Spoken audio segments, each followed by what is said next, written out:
ወቸ ጉድ አለ። ወቸ ጉድ። አብርሃም አሁንም ደግሞ አዲስ ህይወት ጀምሯል። እሱ አዲስ ህይወት መጀመር ቀላል ነው። ተጨናንቋል ልጁ ተጣብቋል። አሁን ደግሞ ሶስት መሀል ገብቶ ሊጣበቅ ነው። እስኪ ስንት ደርሷል? አሁን ይሄ ልጅ 9-10 ደርሷል።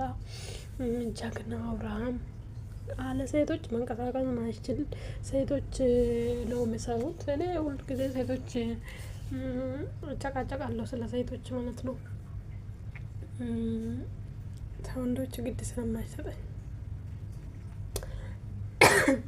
እነሱ የሚስሩት ስራ፣ እነሱ የሚሳደቡት፣ እነሱ የሚዘቅዘቁት፣ እነሱ ስንት ነገር የሚሆኑት፣ እነሱ ዱርዬ፣ እነሱ እንደዚህ፣ እነሱ ጋር ተወጥ ከሚባሉት እሱ ብሩን እንትን ያፍሳል ማለት ነው። ብሩ እሱ ያፍሳል።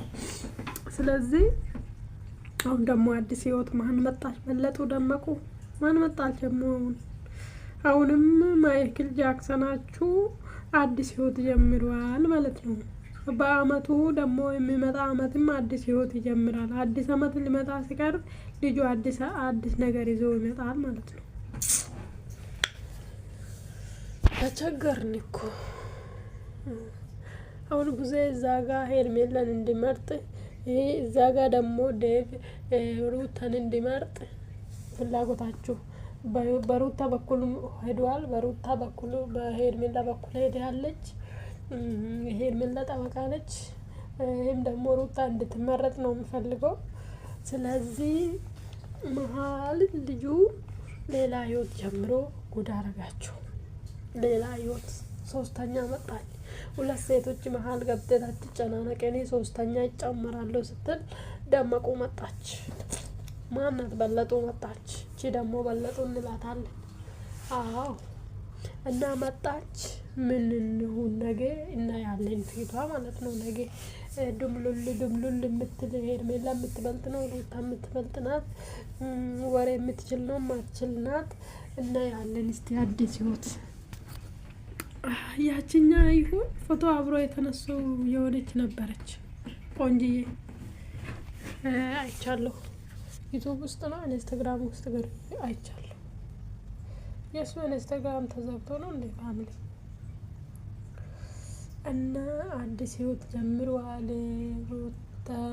ሩታማ ወራች አስበንበታል ወይ? ሩታ እንደማይመርጥ ስለምታውቅ ነው እንደዚህ የምትለው። አስበንበታል ወይ? ያው ሩታ ጋር ብዙ ጊዜ ስለሚጋጭ እሷ ትፈልገኛለች ብሎ ስለሚያም ሩታን አይመረጣትም ማለት ነው። ወደዳችሁም ጠላችሁ። ምክንያቱም እሷ ትታገላለች። እንደዚህ ስለምትወደኝ አትሄድም። ወሬ ራሱ ስታወራ ሩታ ትኩረት ሰጥቶ ነው። ሄርሜላ ደግሞ በደቂቃ ነው አዳመጣት። እንደዛ ነው ህይወት። እንደ አብርሃም አቦ ይመች ህይወት እንደ አንተ ነው። ምቾት ቢሆን ምቾት እንደ አንተ ነው አባቴ። አዎ 1000 አመት አትኖርም አንተ። 9 ቢሆን ቀይር፣ 19 ቢሆን ቀይር፣ መፍትሄ ነው። አዎ አንድ 50 ብታደርሳቸው ችግር የለም። ልጆቹ 480 ምናምን ትወልዳለህ። በሁለት ወልድ 180 እንደዚህ አይነት ደግሞ ትወልዳለች።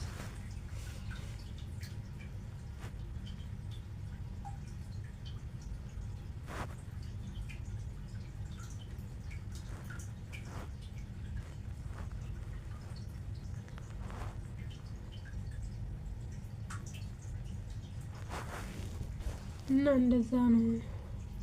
አብርሃም ታደሳ ሴቶችን መቀያየር፣ ሴቶች ላይ መዛፈጥ፣ ሴቶችን አዋርዶ ራሱ ገንዘብ መስራት ነው የሚፈልገው። በቃ ሴቶች ይወዱኛል የሚያርግ ጸይቡ ጉብሉን የሚያሰኝ